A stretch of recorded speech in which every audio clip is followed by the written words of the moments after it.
تفسير قول عظم الله أجركم في المنام له العديد من الإشراط في حياة صاحب الحلم، والعبارة تقال عند التعزية والمواساة في الميت، ورؤيتها في المنام تحمل تأويلات مختلفة باختلاف حالة الحالم.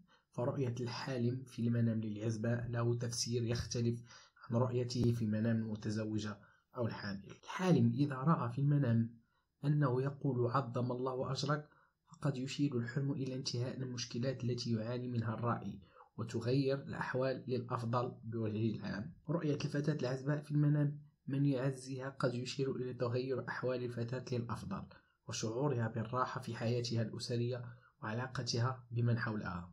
رؤية المتزوجة لحلم العزاء في المنام قد يحمل معاني التخلص من المشكلات مع الزوج وعودة التفاهم والوئام إلى الأسرة بعد الخلاف والشقاق. حلم التعزية في المنام للحامل قد يشير إلى اقتراب موعد الولادة وقلة المتاعب التي تقابل المرأة في عملية الوضع. الشاب الأعزب إذا رأى في المنام حلم العزاء فقد يشير الحلم إلى غروب الزواج القريب والارتباط بمن يحب.